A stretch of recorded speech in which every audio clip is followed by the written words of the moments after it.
welcome back to the channel. For today's video, we're going to be taking a look at the Takara Tomy exclusive Transformers movie The Best, MB-19, Autobot Hound, of course, from Transformers The Last Knight. Now, the movie The Best series, I believe, originally began around about the time of 2017, and then sadly concluded roughly towards the beginning act of 2019, and if I was to be honest, I think it was a fantastic subline put out by Takara Tomy. It was essentially where they would basically cherry pick figures from the entire live-action movie lineup and give them either updated paint apps or, in the case of Hound and a few other figures, additional components in order to better match their level of accuracy as seen in the movie. And in my personal opinion, this Hound is by far the best official offering that we have ever seen for Hasbro and Takara, and is undeniably the reason as to why we haven't as of yet actually seen a studio series representation of this character in the collection. Now, I do plan on taking a look at pretty much all of the Transformers movie The Best figures, so for those of you who have any particular characters in mind, definitely be sure to sound off down in the comment section below as to who you guys would like me to review next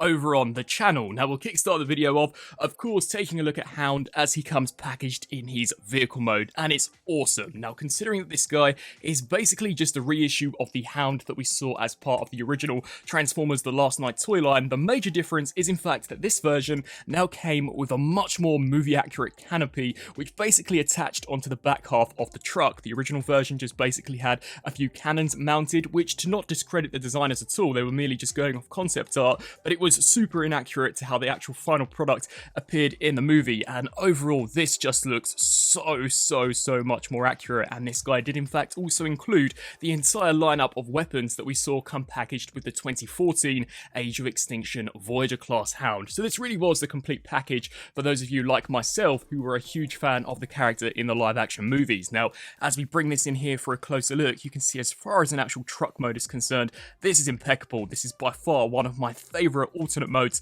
that we've seen from some of the live action movie characters, and I think Hasbro did a smashing job in actually capturing its appearance from the movie. You can see here towards the front, we've got this almost roll cage with the floodlights here, we've got the Mercedes emblem, as well as this really awesome heavy infantry bumper. You can see some nice metallic blue used there for the windscreen, some really awesome movie accurate details, such as this serial number here at the top, and as we spin our attention to the side, we've got these awesome Decepticon kill count stamps. I just think that is so awesome, and of course perfectly captures the characterization of the character as seen in the movie. Now, as we turn our attention here to the rear section, of course this is in fact an additional piece, and I'll showcase how it looks detached in just a second, but this really does make all of the difference when in comparison to the original Hasbro offering. You can see where the wheels are concerned, I love this almost sand dirty texture that we've got applied to the rim of these. It looks super accurate to how it did indeed actually appear in the movie, and as we just spin our attention here to the side, once again some phenomenal sculpt work, and this guy does in fact also roll along the ground with absolute ease. So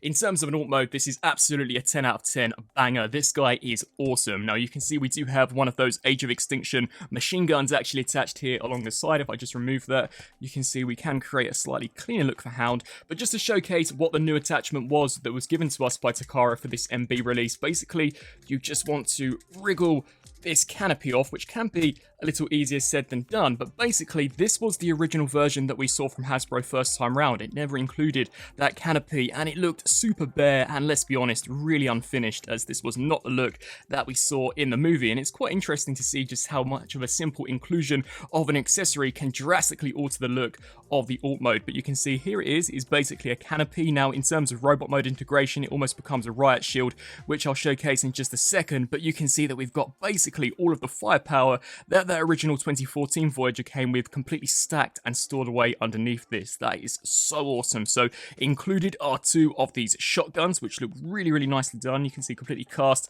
out of gunmetal grey, and the sculpt work is phenomenal. We also do get what can only be described as almost Autobot grenade launchers. These here also look super impressive. And then finally, the more smaller of the weapons would be these tiny pistols, which too we actually see him utilize on screen in both Transformers 4 and of course Transformers 5. I'll showcase how some of these can store in the robot mode when we do get him transformed. And talking of transformation, in my opinion, the actual mold itself of the Last Knight Hound is by far one of the most underrated characters that we ever got from a Transformers mainline. The engineering that was actually packed into this guy was phenomenal, and it resulted in such a movie accurate looking robot mode. So to begin with, you're going to want to come here to these rear wheels, disengage those and spin them here up to the top until they do lock into place. We can then flip our attention here to this rear section, fold out this flap, which will then also subsequently help raise the head. We can then come to this piece, pop open these top headlights, just split those like so, come here to the side and hinge all of this out to the side. As we just come back round, you can see how the shoulders will rotate, and now these will in fact actually lock into place. You can see how we've got a tiny cutout groove that essentially this panel will slide into until it does snap in, completely securing that, which I thought was awesome. We can then fold out the hand of Hound and then collapse this section in, and the missile pods do also in fact actually rotate forward. Personally, I would situate them something along the lines of this, just so that we don't restrict the actual elbow articulation, but for those who want a slightly cohesive look, you can completely flip those around to the front. Of course, rinse and repeat the exact same process here on this side, so snap that there into place, rotate here at the shoulder, flip out the fist of Hound, and then just collapse that section down. As we turn our attention here to the base, you're going to want to split these. We can then take these sections, hinge these down, just like so, and then take these bumper sections, fold those back, and they will indeed almost soft tab into this piece of the vehicle mode. So that too is also really nicely done. We can then take this section, bring this down, and another piece of engineering of which I thought was absolutely fantastic was that in vehicle mode, these roll super smoothly, but when you actually transform him into robot mode, it almost acts like a locking mechanism. So you can see that they are indeed actually ratcheted now, and they do not roll or spin nowhere near as freely, of course, to help aid stability in bot mode. That was just such a nice touch. But we can then flip forward the toe, snap that section into place, take this here, fold this out to the side, just to complete the look here from a side perspective. Come here to this section and rinse and repeat. So flip out the toe, rotate this section down, snap that into place, fold out the fender so that it does complete the side of the leg. And for some finishing touches, basically you just take both halves, the upper torso and the lower section, and collapse it in upon itself. And with all that being said, here we have the MB-19 Takara Tomy exclusive Transformers The Last Knight Voyager class Hound, fully transformed up into what I'm almost certain you guys will all agree with me in saying a fantastic looking robot mode. And he just looks terrific. As far as the level of accuracy is concerned, where the robot mode is, I just think they absolutely knocked it out of the park, and this is without a doubt my favourite figure from that entire Transformers The Last Knight toy line. As we bring this guy in here for a closer look, they perfectly captured the head sculpt here of Hound as seen in both Age of Extinction and The Last Knight. Of course, it was really just the vehicle mode of which differed between those two movies, but the actual robot mode basically stayed exactly the same. You can see as far as the attention to detail is concerned, where that beard is, it just looks impeccable. We've got some awesome metallic silver as well as some darker dry brushing just to pick out some of the sharper details of the sculpt. You can see we've actually got the cap or the helmet, which is removable. I'll showcase that in just a second. But that is just such a smashing looking head sculpt. And here for the torso, this perfected one of the major issues that I personally had with the original 2014 Voyager, and that is that Hound was now fat as he appeared in the movie. The original figure that we got back in Transformers 4 was incredibly slender, more along the lines of what you would expect from a traditional G1 Hound, and not more of the design that we would see from Transformers Prime Bulkhead, which I personally really think was the inspiration behind the live action movie Hound. But you can see the torso looks fantastic. We've got the harness clipped over the top. We've got some really awesome gunmetal mesh detailing here for the belly. We've got some grenades as well as some ammunition here at the top. Overall, just such a fantastic looking sculpt. Even here for the actual waist belt, you can see all of the various different pouches, grenades. It just looked absolutely incredible. And of course, seeing as we are now dealing with the Takara release, it really does allow you to appreciate some of the impeccable paint apps. So you can see we've got the faux tail lights here at the top, which look awesome, as well as the missile pods here for the shoulders. So much ammo going on here for the actual forearms. This guy literally was like a walking tank in the movie, and it's kind of sad to say that he was kind of shafted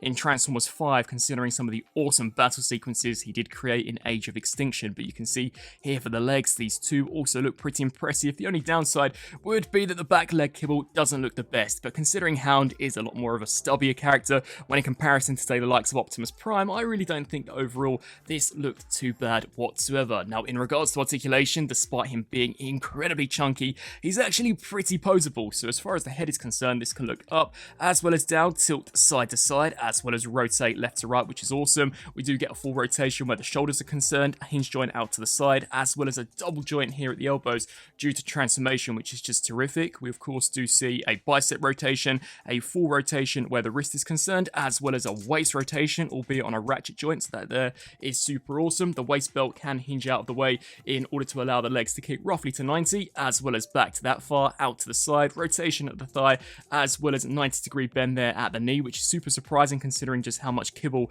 we've got going on here at the back. And then finally, as far as the actual feet are concerned, these can rotate left to right, as well as of course can hinge back and forth. And for a 2017 Voyager release, this literally was next level. This guy is so awesome, and to be honest, I would actually be quite happy if Hasbro were to just basically release this for the Studio Series, as I really do think they probably are going to be unable to in fact actually top this figure. Now, in regards to some of the integration of the weapons, as we flip here to the back, you can see all of the different ports. You could basically take here the machine gun. If I just very quickly transform it into its bot mode configuration, I guess you could store this here on the back, and the same can also be said for some of the other weapons. But of course, you guys are more than likely going to have Hound completely armed to the teeth, so we could take the minigun here, snap this into this hand, and I absolutely loved how you could almost recreate that look in the movie where Hound is basically holding the machine gun with both hands, firing away at Infernicus. That is just so awesome. We also do get included, as mentioned previously, these shotguns, which can be opened up, so you can see the handle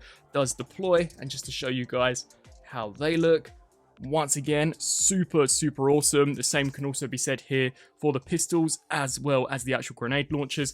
Overall, I'm just super impressed. And to showcase how this canopy section does integrate to the bot mode, if we just remove all the weapons, you can once again see how much sculpt work we've actually got going on here for the interior. All of those bullet shells and these missiles, there's just so much nice detailing going on with this. Now, you could in fact actually create an almost gun rack for this, so you can prop this up, take some of the weapons, peg them here into the top, and have this as an almost battle station for Hound, which I actually thought was pretty decent. Or I guess if you've got some deluxe Bumblebee figures, you could have them almost mounting some of the weapons, so that too was really cool. Or of course, as we actually come here to the inside, you'll notice that this is a handle.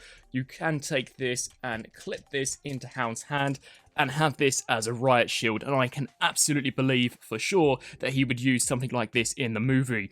Decepticons, I'm gonna fry your ass if you don't watch where you're going. Just such a cool looking figure. Now, as far as an actual scale perspective is concerned, I'll very quickly be sure to bring out some Studio Series offerings. Here we have the movie The Best Hound compared alongside both the Studio Series 2007 Ironhide and the Revenge of the Fallen Deluxe Class Bumblebee. So from a Voyager standpoint, definitely a really well sized figure. He is indeed actually bigger than Ironhide, and as far as actual movie accuracy scale is concerned, I actually think he scales really nicely with some of these Studio Series figures. So as I mentioned previously, I honestly would be super happy if Hasbro just basically re-released this for the main line, as I think as far as an actual design is concerned, articulation, accessories, etc., this figure as it is almost perfect. Now, in regards to one of his super awesome features, as mentioned previously, the cap or the hat is in fact actually removable, so we can take this section, wriggle it off, and you can see it does detach like we see in Age of Extinction, which is super awesome. And at the top it does reveal some additional mechanical detailing, so that too was such a nice touch by the design team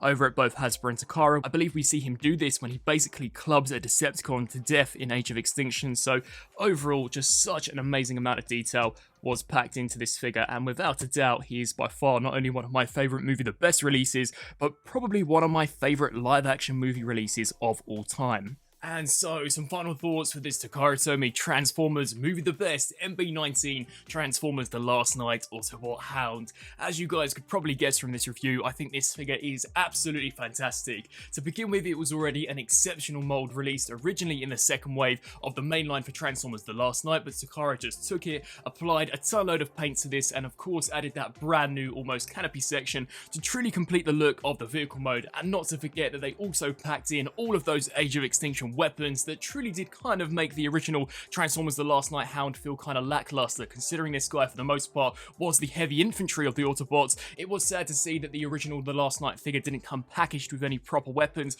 but this release absolutely fixed it. He comes with pretty much everything that I would want from Hound as seen in both Age of Extinction and The Last Night. I think the vehicle mode is killer, especially with that canopy section attached. I think the transformation is genius for a 2017 Voyager release, and as far as the actual robot mode is concerned, if I'm going gonna be honest, I actually think this figure kind of gives some of those third-party offerings a run for their money. This guy is terrific. The proportions, I think, are all near enough spot on to how he appeared in the movie. The attention to detail where some of those ammo pellets, as well as the tactical waist belt and the grenades are concerned, are all astonishing. The detailing that's gone into the beard is awesome. The articulation is fantastic. And I love the attention to detail that we can, in fact, actually remove the cap like we see in both Age of Extinction and The Last Knight. For those of you who are a fan of the character and who's not a fan of Hound, he's probably one of the best characters to come out from those Michael Bay movies. Then you owe it to yourselves to add this guy to the collection, as he is without a doubt the best official transforming version of the character that we are more than likely ever going to see. I really do think it's going to be super hard for the team over at Takara and Hasbro to top this. I'd love to hear your thoughts down in the comment section below. As mentioned at the beginning of the video, I do plan on reviewing pretty much all of the entire lineup from the movie The Best sublines. Definitely be sure to let me know down below on what character you guys would like me to check out next. And as always, I thank you all so much for watching. Until my next review, I'll see you then. Thanks for watching.